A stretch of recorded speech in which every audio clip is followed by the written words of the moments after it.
Fairfax High School has an established tradition of academic excellence. 66 seniors have worked diligently throughout their high school years and have earned a 4.0 or higher grade point average. At Fairfax High School, all seniors with a 4.0 or higher cumulative GPA are recognized as honor graduates.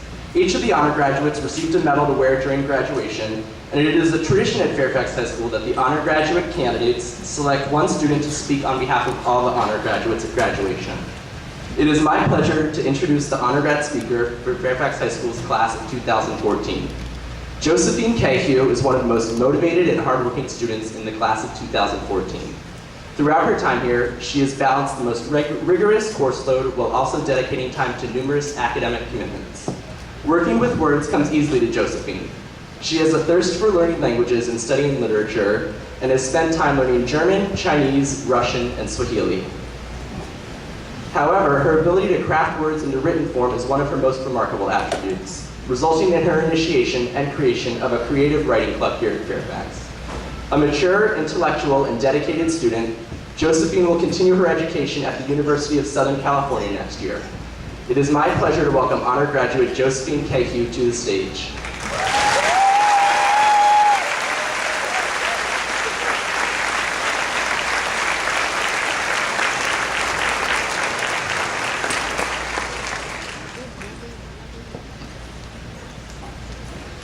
Good afternoon, graduates, parents, family, friends, distinguished and undistinguished guests.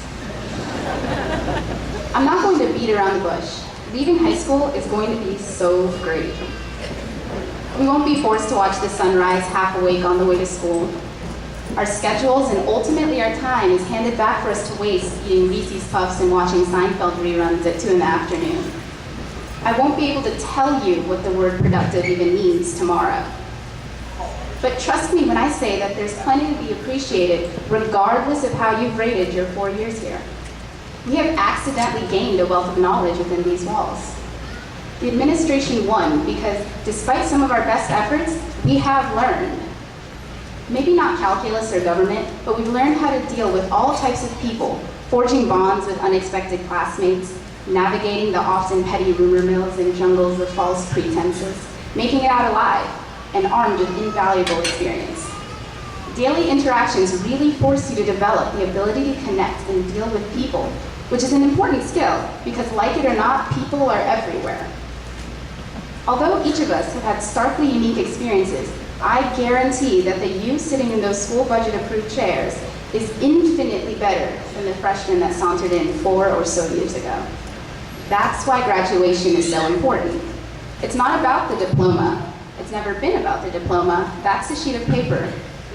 This ceremony, this surprisingly pivotal event, is concrete outward evidence of an immeasurable inner growth. Only we know how far we've come or how much there is left to do in light of our impending futures. Confident in what you want to do in the few years? Great. A little unsure? Still fine. Having daily existential meltdowns? Fantastic. Because even struggle is movement. We shouldn't fear the future. We shouldn't fear turmoil, or doubt, or unease, or even failure. We should fear stagnation. The idea that we ought to live a trouble-free life safely within our comfort zones should absolutely terrify us. Remaining where we are, or following a pre-approved, predestined, preordained path, simply because our real aspirations are lofty, labor-intensive, or might require opening an actual book, is a lot like trying to sell Principal Goldfarb hair products. There's no problem.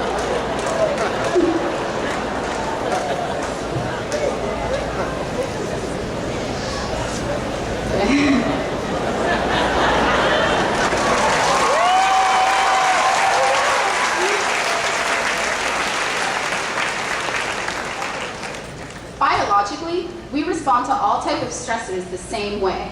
Whether it's a ferocious bear or surprise progress reports from teachers, our palms sweat, our hearts race, our breathing quickens.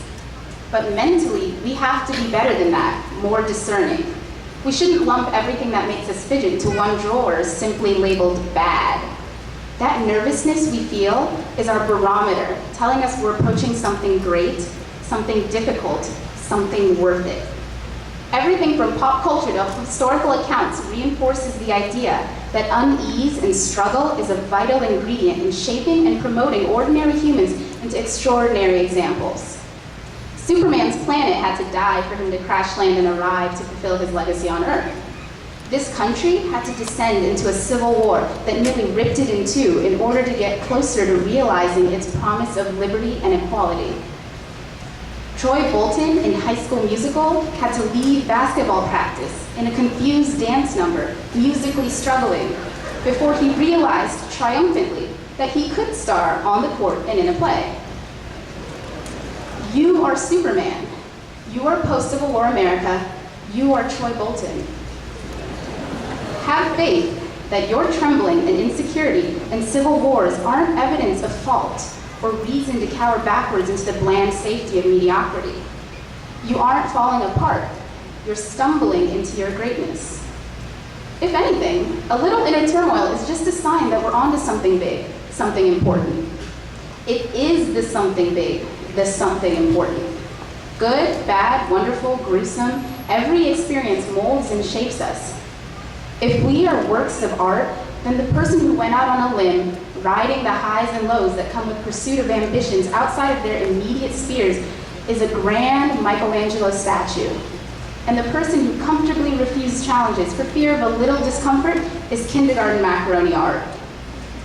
You have the choice to end up displayed as a priceless exhibit in museums around the world, or on your aunt's fridge for a week, or at least until she can throw you away without anyone noticing.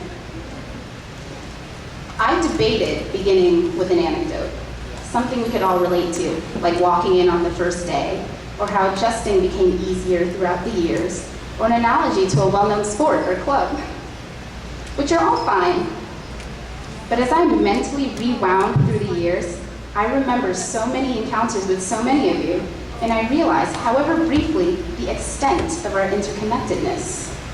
Friends, acquaintances, annoyances have all influenced each of us, offered an experience in their interactions in big and small ways that for you personally, I can't begin to know.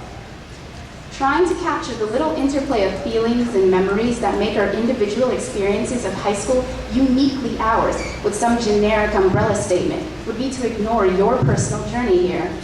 Like getting the opportunity to talk to a World War II veteran and choosing to discuss the weather.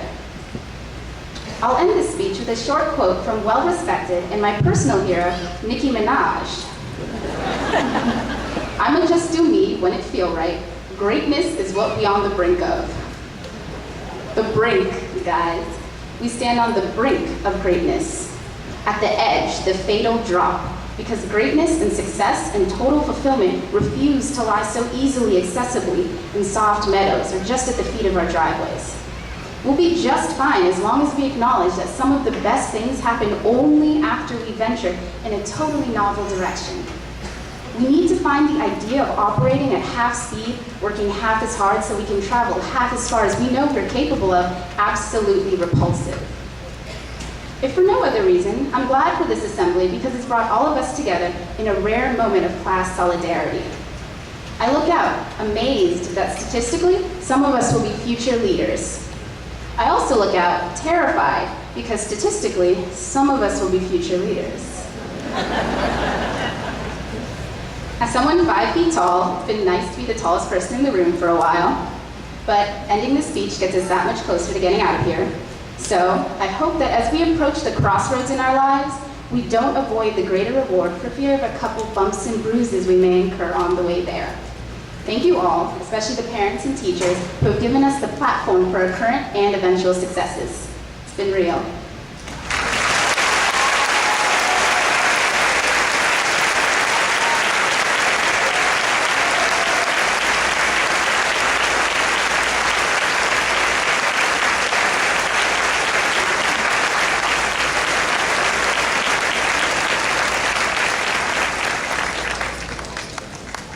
The annual Most Outstanding Senior Award is presented to the senior who best represents